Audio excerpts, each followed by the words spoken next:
Hey friends, Elizabeth here from Plant-Based Bride, and welcome back to another video.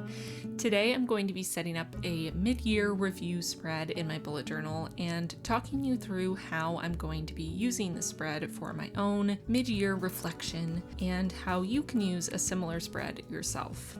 I think it's really important to take the time at some point in the year to take stock of what's happened so far and make note of what you want to continue, what you want to change, and how you want to move forward with intention for the remainder of the year. I'm not always great at doing this, I have to admit, and I'm not always great at staying consistent with my goals and reflection in this sort of manner, but I'm doing my best, and really, that's all we can do. I'm going to use a 2-page spread in my B5 sized notebook, which I think will be sufficient for what I'm going for, but of course use as much or as little space as you feel you need. I'm going to split up my spread into 4 even sections, and those are going to be the 4 areas that I want to spend time reflecting on. I of course had to incorporate a tiny bit of gold into this spread, so I'm adding the header on a little gold bar, starting with my gold gel pen and going over that once the gel pen is dry with my gold watercolor. As always, all of the supplies I'm using will be linked in the description box down below, so check that out for details on my supplies.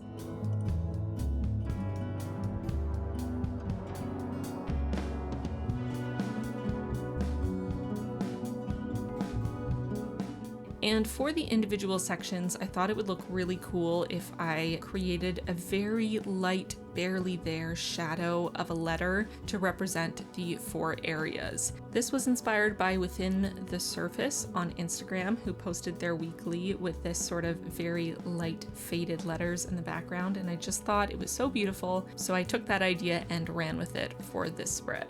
The first section is for wins. Think back on the past 6 months and ask yourself some of the following questions. What were your achievements? What goals have you been making progress on? What are you grateful for? What have you done well? What are you proud of? Really try to take the time to sit with these questions and allow yourself to think back on what's happened so far this year and really be honest with yourself about things big and small that you can be proud of.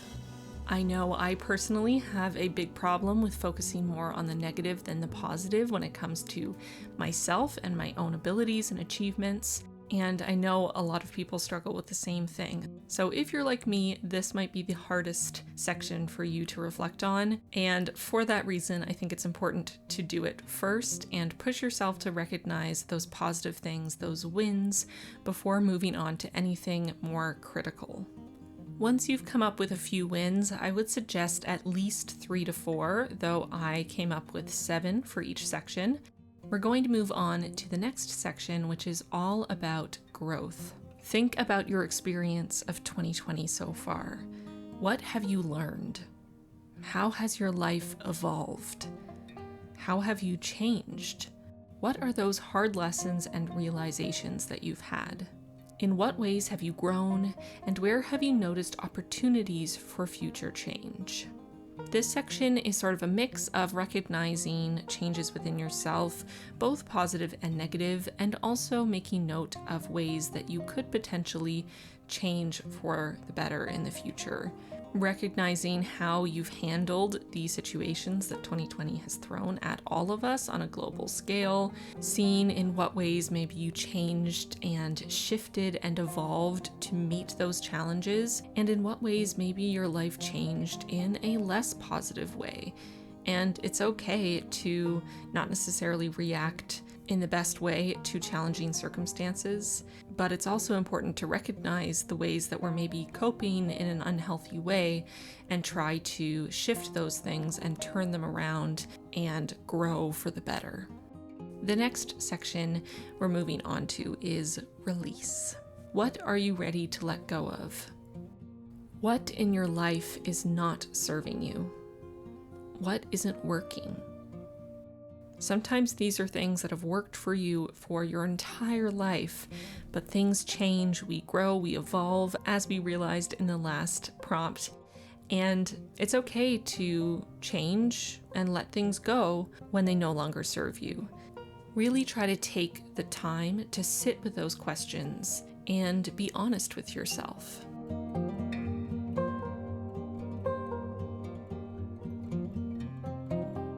The next and final section is for intention. This is shifting our gaze from looking backward and looking inward, and instead directing our gaze forward into the future. Where do you want to direct your energy and focus for the end of 2020? What are your priorities for the rest of the year? Do you have any upcoming goals? Is there a specific word or mantra or feeling that you want to evoke with the last 6 months of the year? You can use this section to create a number of very specific goals, or it can be more of a feeling, whatever works for you.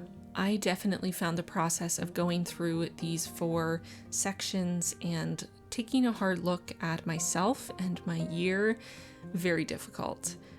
I cleared my mind, I cleared my space, I found a quiet place to sit, and I just asked myself each question one at a time, giving them space to breathe and just letting myself answer them as honestly as possible. What comes to your mind right away before you even have a chance to think? And then also, what is there kind of hiding in the dark corners of your mind that you have to clear the cobwebs away and dive a little deeper to pull those out?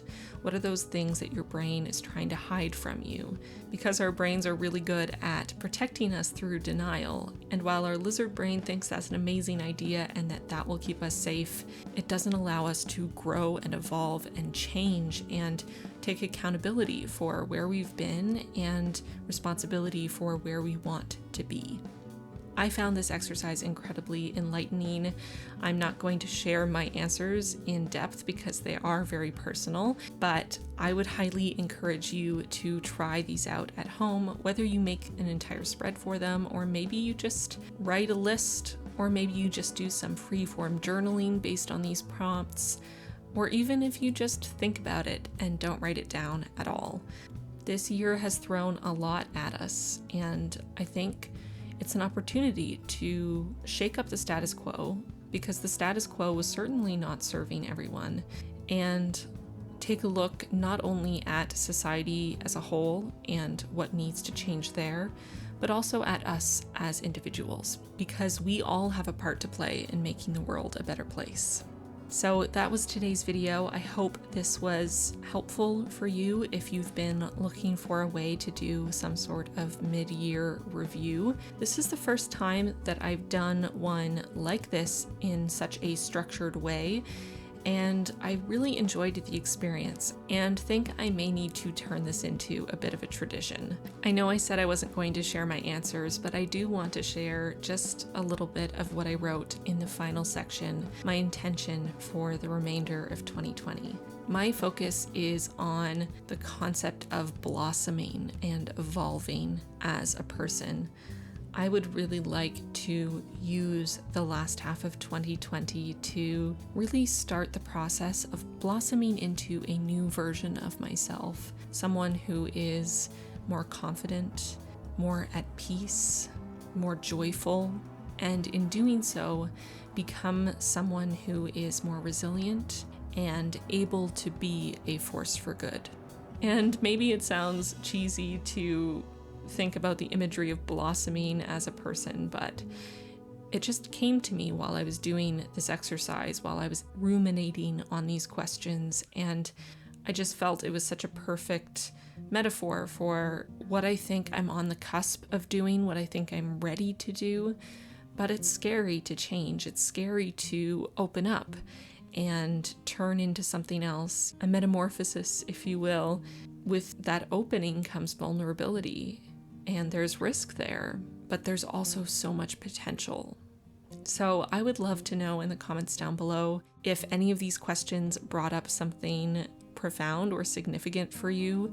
I would love to know one of your wins for the first half of 2020. I would love to know a way that you have grown or changed.